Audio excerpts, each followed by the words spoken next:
Vamos a hablar ahora de solamente dos fraudes. Ya les había comentado que la jurisprudencia considera a ciertos fraudes, los denomina como espurios, porque no reúnen los requisitos de un fraude. Recuerden que el fraude tiene tres elementos primarios, que es el engaño o el error y el quebranto patrimonial. Pero hay fraudes que no piden ni engaño, a veces piden el error, pero no es indispensable, y tampoco piden quebranto. Y aún así se les considera fraudes. A mí me gustaría más llamarlos equiparables, como por ejemplo si recuerdan la violación.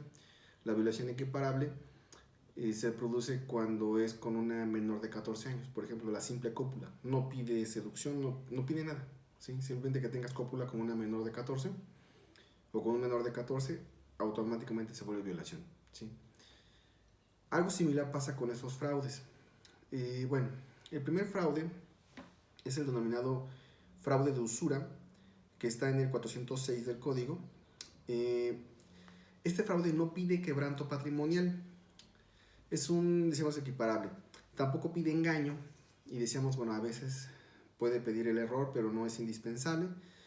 ¿Y cómo se configura? Bueno, tiene algunas premisas bastante curiosas. Dice la primera: el que se aproveche de la ignorancia, que ahí está el error, o las malas condiciones económicas de una persona, es decir, la necesidad, lógicamente, ¿no? Para recibir títulos de crédito o documentos a la orden, o celebrar convenios o contratos.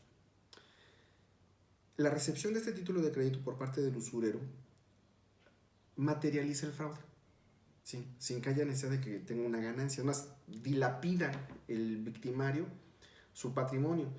¿Cómo configura? Al recibir el título de crédito o documento a la orden.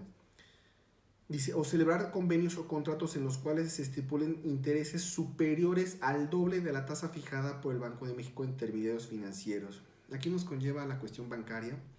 Es una situación bastante fluctuante. La tasa propiamente varía diariamente, ¿sí? Entonces tendríamos que ver al momento en el que se produce la entrega del documento por parte de la víctima al usurero para fijar ese monto. Dice, o de certificados a la federación a 28 días, los famosos CETES. Tienen también una variabilidad de pago a ciertos días. Aquí pone a 28, me parece que hay una que es también a 24, pero bueno, 28 pareciera que es la mínima. Los CETES no devengan intereses, ¿de acuerdo? Sin embargo, su tasa de rendimiento mínimo anual es de 30.61%, ¿sí? En este año. Entonces,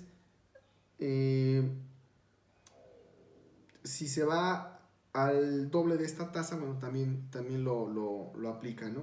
Luego dice, para los efectos de este artículo se entenderán por intereses los que rigen al momento de la operación, y las sanciones de 7 a 10 días. Si ustedes a la lectura de este artículo verifican, no pide que la víctima eroge, ¿sí?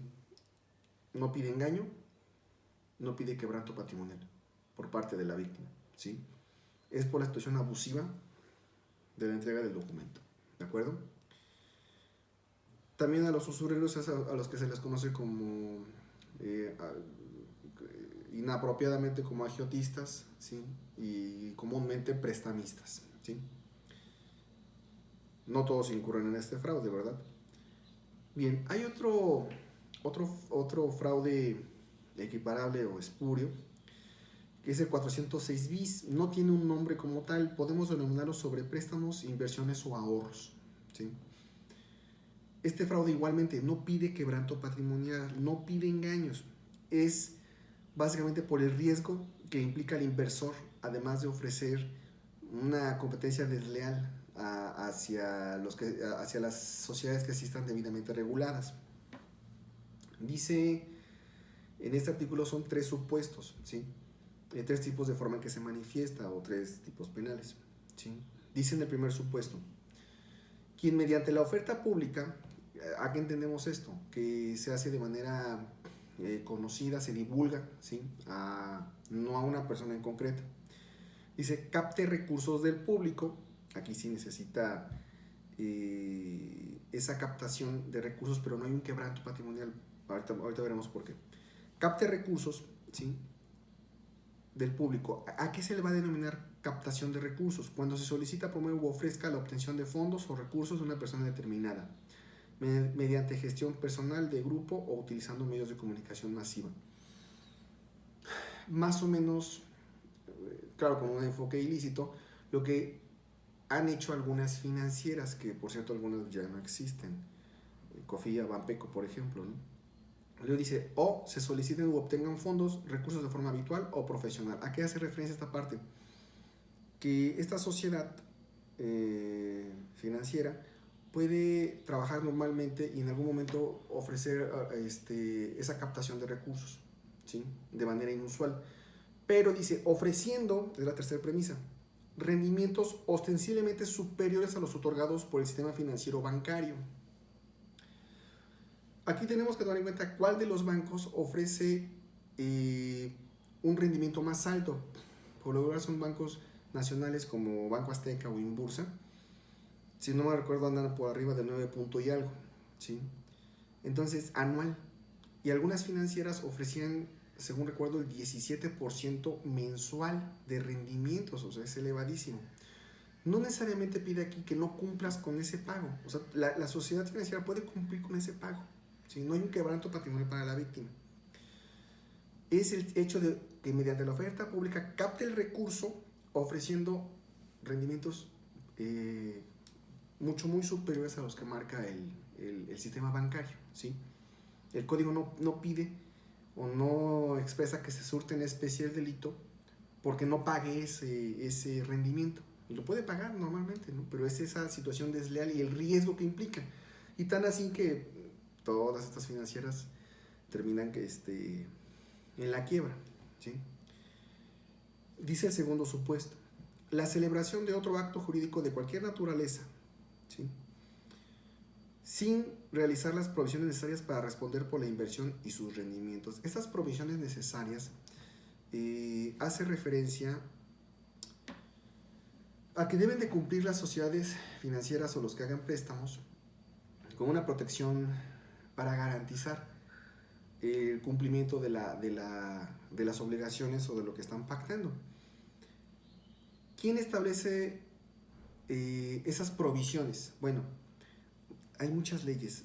Las que quisiera solamente enunciar ahorita es la ley de la Comisión Nacional Bancaria y de Valores, la ley del ahorro y crédito popular, que establece su propio catálogo de delitos, la ley del mercado de valores, que también tiene su propio catálogo de delitos, y la ley de fondos de inversión, que también tiene su propio catálogo de delitos.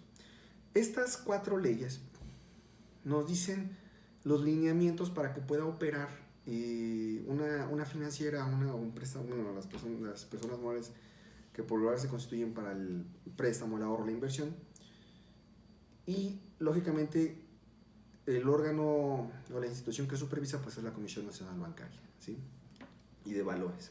Entonces, si no tiene esas provisiones, incurre en este delito, ¿sí? Con el simple hecho de celebrar ese acto jurídico, acompañado de la falta de esa seguridad financiera, le constituye. No implica que la persona dé el dinero, la víctima, ¿sí?, o que se haga el préstamo o que se firme como tal para la entrega, sino simplemente que en este caso dice celebración de otro acto jurídico. Puede igual firmar el crédito, el préstamo, pero si no está garantizada esa provisión que hace mención, se surte en especie también este delito. Y el tercer supuesto dice que preste cualquier servicio de banca, crédito o ahorro, ¿sí?, sin contar con la autorización correspondiente. Aquí igual, cualquier servicio que preste, puede ser hasta de consulta o asesoría, si no tiene los permisos de estas 4 leyes, y me imagino que otras tantas más, no puede dar este servicio. Inclusive hasta podríamos hablar de algún tipo de usurpación de profesión, de función, dependiendo, porque dependiendo el ámbito, que en este caso podría ser hasta federal, ¿sí? Aquí en materia del foro común sanciona el hecho de que simplemente preste el servicio sin que tenga la autorización correspondiente, ¿no? Prestamistas, por ejemplo, o tipo de sociedad irregular, ¿sí? Hay veces que se constituyen las sociedades, no esperan los permisos y empiezan a laborar e incurren en este delito, ¿de acuerdo? Entonces, como les comentaba, los ejemplos visibles pues se presentan con las financieras que han tenido algunos problemas y han sido casos sonados en Puebla particularmente. Y bueno, la regulación que aquí también interviene es en forma federal. En la aplicación les voy a dejar una actividad, un cuadro comparativo para que lo verifiquen y consulten el código para que se vayan guiando con respecto a lo que ya les comenté.